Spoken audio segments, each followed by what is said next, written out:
Good morning, everybody. AmpRepairGuy.com, also HardboxElectronics.com. Please like, share, and subscribe. So I packed a bunch of hardbox kits this morning, shipped a few amplifiers, and I'm back to work on this. And I have some other stuff to do after this. I've been working on my own personal amp, waiting on a couple parts, and I'll do another video. So this is an Lk-800C. It's the International Mod 1. They're the same company, but there's certain mods that are done over the standard Amp Supply version of this. It's a 3-tube 3CX800.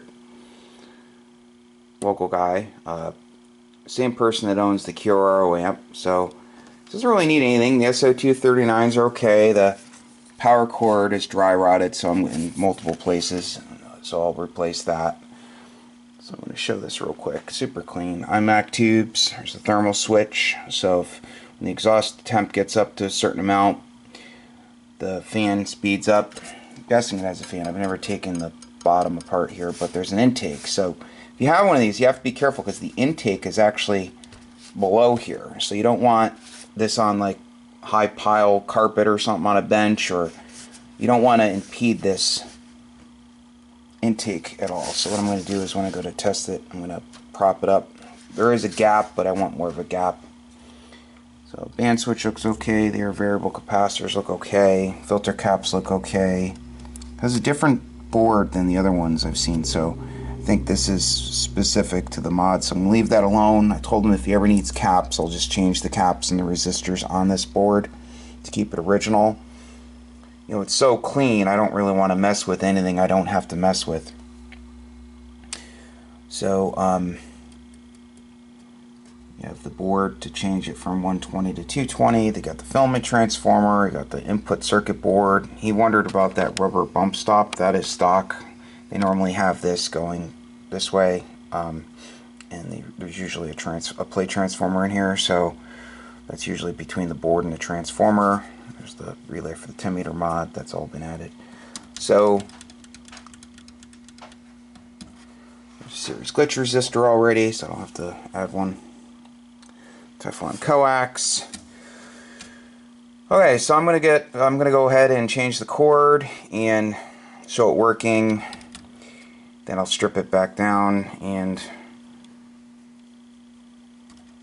I guess I don't have to strip this down, but I'm going to take the power supply cover off and show you the Peter Doll transformer and everything in there, and I'll be cleaning those relays, and any relay or contact that I can clean will be cleaned in this. So okay, so I'm going to get to work, and I will see you guys soon. Stay tuned. I had to remove this board to get at the connections for the line cord. So nice and slow. I don't want to burn any of the insulation. Okay. So you guys carefully stripped off the outer rubber jacket.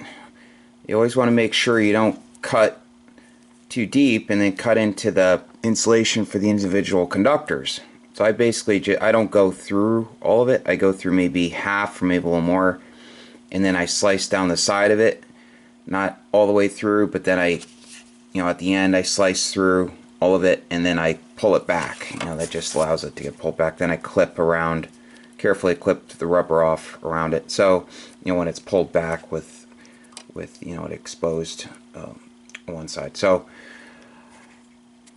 I had, the customer wanted to get the cord, so I had him get the same gauge cord and everything, so I can reuse the stock strain relief piece. So now that they're stripped back, I cut each wire to the exact same length as the old cable, so it'll be exactly the same. Okay, so I'm gonna get back to work. See you guys soon. So everything's all soldered, nice. No damage to any of the wires. Actually, this came undone right here. Just have to reconnect that. You see the nice cord using the stock factory strain relief. The only thing I don't like about this amp is it has this connection which carries the AC from the secondary of the plate transformer and can control wires to turn the supply on and off. there's no strain relief, so it's plugged in. I told the customer I don't want to modify it, but just has to be mindful of that because it can come unplugged. But give you a better look, the inside. This has a protection circuit. Meter protection diodes. So I know this helps some people if they have one that's been worked on and someone messed it up real good. You have something to look at to try to make heads or tails of what they've got on their bench. Well, some people find it interesting. Okay, so I'm going to put that board back. I'm going to reconnect this connection right here. I'll crimp it a little bit so it doesn't pop off again. And I think that's a solid state relay. Okay, so the line switching. Okay, so I'll be back. See you guys soon. Okay, so I'm going to show you the transformer cabinet now, then I'll do the test video and that'll be it.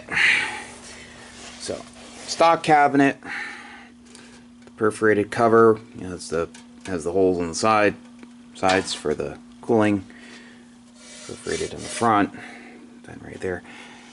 He wondered if it had a fan. No, I don't see any evidence of it ever having a fan. I said it's really not needed. You just have the transformer. You don't have bleeder resistors or anything else, or series glitch resistor or anything that would generate heat. So you got the 3 open frame relays.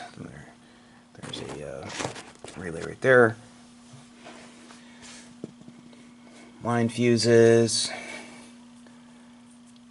So again, super clean, so I'm not going to do any mods to this. Again, no need for a fan, so I'm going to put the cover back on it. And obviously this is a Peter Dahl transformer, good size. I think it's a larger core than the one they used in the AL1500, AL82, AL1200 amps, made by Ameritron. Okay, so that's it. I will put the cover on for safety, plug everything in. Again, this has its own 220 plug, and the RF deck has a 120 plug, so 2 separate circuits. RF deck could be wired for 220. That's not needed. There's like no current draw. So if you lost the plate breaker, the RF deck would still have the fan, but it wouldn't allow it to key, I'm guessing. Okay, so see you guys soon. Stay tuned. Back with the Lk-800C for the power test. It's up on 10 meters. Radio set to 28450. Audio hello, hello, hello. About, I don't know, 70 or so. 5 kW slug. I know these will do more, but the Lk-800 manual says 2500, and obviously you want to stay within the legal limit. Okay, always 15, no more than 1500. Okay, you know, changes depending on what band you're on, so sometimes it's less. Okay, so yep, audio hello, hello, hello. That's 2500 right there. Audio hello. Got my dummy load fan going so I don't hurt it. Audio hello, hello, hello, hello, hello, hello. Audio hello, hello, hello, hello, hello. Audio hello, hello, hello, hello, hello, hello. Audio hello. Audio hello, hello, hello, hello, hello. And it's working as it should. Audio hello, hello. Hey, so thanks for watching. Hope everyone has a great weekend. And I will be back next week. Please like, share, and subscribe. 73.